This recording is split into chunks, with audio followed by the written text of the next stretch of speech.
తమిళనాడులో మరో సంచలనం. మనం అనుకున్నట్టే ఏఐఏడిఎంకే రెండుగా చీలిపోయింది. ఆ పార్టీలో అప్రాక్సిమేట్లీగా 30 మంది ఎమ్మెల్యేలు విజయ్ గారికి సపోర్ట్ చేస్తున్నారు.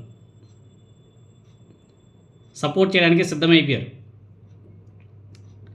పళనిస్వామి గారు తీసుకుంటున్న నిర్ణయాలను వ్యతిరేకిస్తూ వాళ్ళు గత కొద్ది రోజులుగా చాలా గుర్రుగా ఉన్నారు.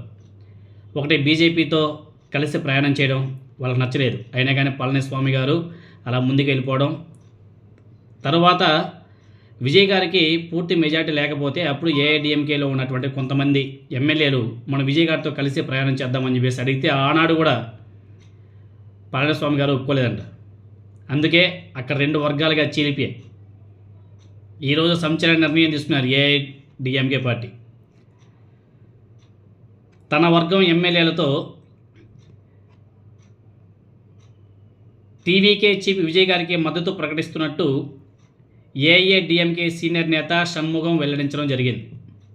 ఆయన వర్గంలో దాదాపు 30 మంది ఎమ్మెల్యేలు ఉన్నారంట.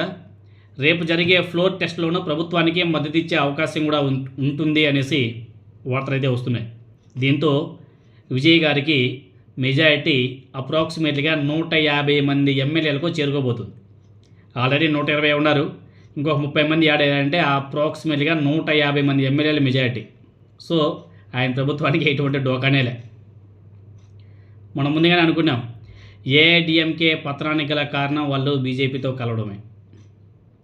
వాళ్ళు కానీ కలవకుండా ఉంటే వాళ్ళకి అంతో ఇంతో ఎక్కువ సీట్లు వచ్చేవి. అట్లీస్ట్ అపోజిషన్ అన్నా సరే వచ్చేది. వాళ్ళు ఎప్పుడైతే బీజేపీతో కలిశారో, ఎప్పుడైతే వ్యతిరేకంగా పనిచేశారో విజయ్ గారికి, అదేవిధంగా డిఎంకేకి, తమిళనాడు పీపుల్స్కి వ్యతిరేకంగా ఉన్నారో అప్పుడే వాళ్ళ పత్రం కూడా మొదలైపోయింది. సో మొత్తానికి అయితే తమిళనాడు రాజకీయాలను ఒకసారి పరిశీలన చేస్తే ఫ్యూచర్లో ఏఐఏడిఎంకే పార్టీ అనేది కనుమరుగయ్యే పరిస్థితులు చాలా స్పష్టంగా కనబడుతున్నాయి.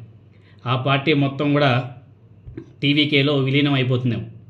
సో ఇక్కడ తమిళనాడులో ఇంకా టీవీకే వర్సెస్ డిఎంకే నడుస్తుందేమో ఫ్యూచర్లో కూడా. ఎందుకంటే అప్రాక్సిమేట్గా 30 మంది ఎమ్మెల్యేలతో షణ్ముగం గారు టీవీకేకి మద్దతు ప్రకటించారంటే ఇంకా పరిస్థితి ఎలా ఉంటుందో మీరు అందరూ కూడా ఒకసారి ఆలోచన చేసుకోవచ్చు.